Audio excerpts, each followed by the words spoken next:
Salve, pessoal, muito bem. Vamos dar início, então, aos comentários aqui, questão por questão desse nosso vestibular UFSC 2022, das questões que envolvem literatura. Bora lá? A literatura na prova começou pela questão de número 5. Vamos dar uma olhadinha aqui, então, no texto, compartilhar aqui com vocês a tela. E a gente vai perceber logo de cara uma abordagem sobre Júlia Lopes de Almeida, que é muito interessante. Vamos lá. Ok. Aí está, telinha compartilhada aqui com vocês. E agora vamos ao texto. Aí, turma, então vejam só. Escritor Luiz Rufato abre na Academia Brasileira de Letras, ABL, o ciclo de conferências cadeira 41, sob coordenação da acadêmica Ana Maria Machado. Dá uma olhada.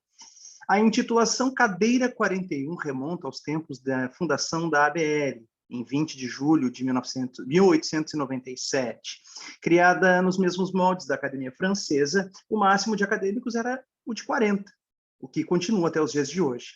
Esse ciclo, no entanto, pretende apresentar 4 nomes que poderiam ocupar em suas épocas uma dessas cadeiras e que, por razões diferentes e individuais, não se tornaram membro da academia. Júlia Lopes de Almeida, Lúcio Cardoso, Lima Barreto e Clarice Lispector. De acordo com o palestrante, Júlia Lopes de Almeida é um dos maiores escritores brasileiros, assim mesmo, masculino, segundo afirmou. E, no entanto, os principais manuais e compêndios de história da literatura nacional sequer registram seu nome em notas de rodapé.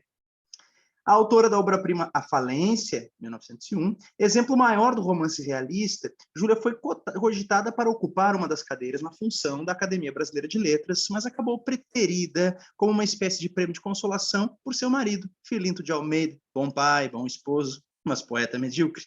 Em um momento em que as mulheres não tinham nenhum espaço no meio intelectual, Júlia foi pioneira na literatura infantil. Seus contos infantis datam de 1886. Pioneira no jornalismo, colaborou por mais de 30 anos no jornal O País. Pioneira na defesa dos direitos da mulher, além de abolicionista e republicana. O silêncio que ainda hoje recai sobre ela é inadmissível, fruto de uma sociedade machista e de uma crítica literária conservadora e provinciana, adiantou Rufato sobre a palestra.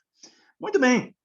Então, a gente observou aqui esse texto base para a questão, comentando aqui esse episódio da exclusão da Júlia Lopes de Almeida da Academia Brasileira de Letras, e lá no primeiro parágrafo também são mencionados outros autores que deveriam ter seu lugar na academia, poderiam ter seu lugar na academia e não tiveram, né? Entre eles, o Lima Barreto e a Clarice Lispector, tá? Muito bem, então olha só. Item 1. A ideia central do texto é defender a criação de mais uma vaga na Academia Brasileira de Letras, intitulada Cadeira 41. Não.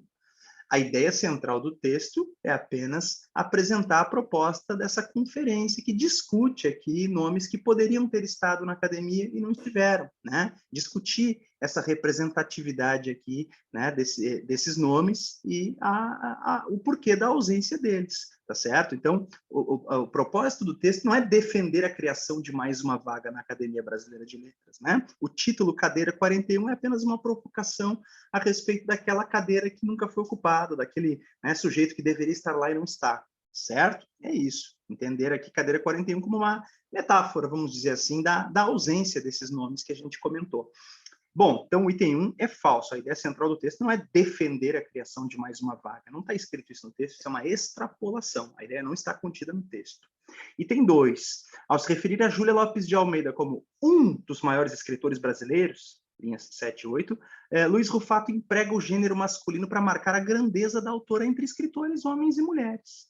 Vejam, né? Podemos voltar ali ao texto, né? Linhas 7 e 8, ó. É um dos maiores escritores brasileiros. Júlia é um dos maiores escritores, assim mesmo no masculino, segundo afirmou. Tá? Então, o que significa isso? Isso tem a ver com a convenção da língua portuguesa, né, de colocar, assim mesmo, no masculino, quando nós temos um coletivo, né, incluindo-se homens e mulheres. Então, por exemplo, os escritores, Júlia Lopes de Almeida, Machado de Assis, né, Arthur Azevedo, Lima Barreto, certo? Quando a gente fala os escritores, Machado, Lima, Clarice, certo? A gente usa, então, assim, no masculino, uma convenção da língua portuguesa. E ao colocar desse modo, se está dizendo que nesse grupo, nesse contingente de grandes escritores, deveria figurar a Júlia Lopes de Almeida. tá certo? É isso. Na verdade, é também como se a gente estivesse dizendo o seguinte, não importa aqui uma marcação de gênero, certo? Ela não é uma das maiores escritoras, ela faz parte do grupo daqueles que foram os maiores escritores, homens, mulheres, enfim, independentemente da questão de gênero, de toda a história da literatura brasileira, certo? Então é isso. É como se não importasse aqui uma marcação de gênero, tá bem? É isso. Então, o gênero masculino, ele fica marcando aqui, né, a grandeza da autora entre escritores homens e mulheres, porque é assim que se convencionou na língua portuguesa, né? Então, verdadeiro, o item de número 2, vamos ao item 4. Em os principais manuais e compêndios de história da literatura nacional, sequer registram seu nome em notas de rodapé, o uso de sequer reforça a campanha de Luiz Rufato para a inclusão de Júlia Lopes de Almeida nas notas de rodapé. Tem no texto uma campanha para a inclusão de Júlia nas notas de rodapé? Na verdade, eu entendo que o texto indica uma ambição maior até aqui do Luiz Rufato, né, que é o de resgate da memória, né, dessa escritora. Ela não está na grandeza apenas de uma nota de rodapé, ela mereceria muito mais. A expressão sequer significa dizer que ela não tem sequer, quer dizer, não tem ao menos o mínimo reconhecimento que seria estar numa nota de rodapé, certo? O que o Luiz Rufato está trazendo aqui é a ideia de que ela mereceria um lugar de destaque e ela não tem, ao menos, um lugar de coadjuvante, porque ela fica completamente esquecida na nossa memória histórica aqui sobre a literatura dos séculos precedentes, tá certo? Então, é isso, a expressão sequer só significa que, nem ao menos, né, a nota de rodapé consagra aí, menciona a Júlia Lopes de Almeida e ela deveria estar reconhecida entre os grandes escritores. Não há uma campanha para colocá-la em notas de rodapé. Existe um texto que discute o fato de que essa autora está ausente da nossa memória histórica. Só isso, tá? Não tem uma campanha por isso ou por aquilo. Item de número 4, falso, portanto. Item 8, embora o texto não explicite as razões pelas quais Lima Barreto, Júlia Lopes de Almeida e Clarice Lispector não se tornaram membros da Academia Brasileira de Letras, inferem-se questões como conservadorismo, preconceito racial e de gênero. Observa só que interessante, né? Esse item, ele envolve um pouco de conhecimento sobre esses escritores aqui, que são obrigatórios para o nosso vestibular.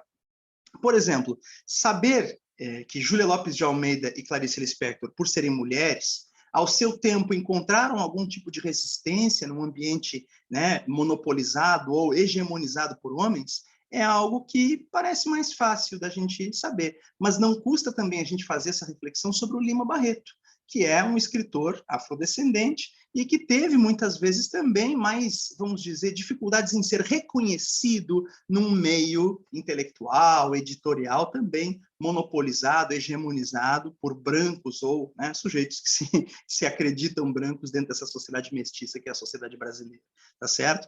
Então, aqui fica muitas vezes implícito também que o conservadorismo em relação às questões estilísticas, o preconceito racial, o preconceito de gênero podem ter sido decisivos para o apagamento desses escritores. O texto ele só explicitou um pouco mais aqui a questão da Júlia Lopes de Almeida pelo fato de ser mulher, mas acabou não trazendo algumas reflexões sobre motivos que teriam excluído Lima Barreto ou mesmo a Clarice Lispector, né, da academia. Tá? Então, a gente pode inferir algumas razões que são justamente essas apontadas no item 8. Conservadorismo, certo? Preconceito racial e, é claro, o preconceito de gênero também. Tá? Bom, pessoal, o item de número 8, então, ele é verdadeiro. 16. Júlia Lopes de Almeida trouxe importantes contribuições à estética realista, mas também fez uso de narrativa fantástica, com presença de ambientes noturnos e de elementos com contornos sobrenaturais. Olha que interessante, isso foi muito abordado nas nossas aulas, né? A gente tem um predomínio da estética realista no texto de Júlia Lopes de Almeida, todavia, em alguns textos, a gente pode observar, né, a presença desses elementos noturnos, dessa atmosfera, né, sinistra, por vezes que remete até a narrativas de horror, tá? E os contornos sobrenaturais. Exemplo disso, a gente pode trazer o caso de Ruth, por exemplo, né? E principalmente um conto chamado A Casa dos Mortos, em que há, né, uma experiência possivelmente sobrenatural, em que, durante o sono, a protagonista teria encontrado o espírito da mãe, tá certo? Teria sido isso algo sobrenatural ou apenas um sonho? Fica a dúvida, e isso acaba sendo característico da narrativa fantástica, né? A sugestão de que possa ou não ter ocorrido algo sobrenatural aparece no conto Casa dos Mortos, que muito bem exemplifica, então, aqui, isso que a gente vê no item 16, como, né, narrativa fantástica, contornos sobrenaturais, tá bom? Quer dizer, não é algo que vai estar presente em todos os contos, mas algumas narrativas do livro nos trazem essa característica, portanto, o item 16 está correto. 32. Luiz Rufato condena o silêncio que recaiu sobre Júlia Lopes de Almeida como algo inadmissível, fruto de uma sociedade machista e de uma crítica literária conservadora e provinciana, cenário superado na atualidade. Gente, o item 32 ele está muito legal no começo, né, porque ele praticamente define a abordagem, né, define qual é o tema do texto, só que no final, quando diz cenário superado na atualidade, aí acaba se tornando incorreto. O item 32 é falso porque pressupõe que esses problemas, né, como o silenciamento da memória sobre escritoras mulheres e tal, numa sociedade machista, isso teria já sido superado, e não foi, tá? Não foi ainda. A gente sabe que é um esforço de resgate da memória da Júlia Lopes de Almeida que está sendo feito por algumas universidades, como a UFSC, como a Unicamp, que selecionou a falência para leitura obrigatória no seu vestibular, por exemplo, mas que ainda existe certa dificuldade, né, em dar o devido lugar à memória dessa escritora e de outras escritoras que ficam muitas vezes aí, né, obscurecidas, né, esquecidas, por mais talentosas que elas sejam, por mais talentosas que elas fossem ao seu tempo, tá? Portanto, turma, ficamos assim. Os itens corretos são os itens de número 2, certo?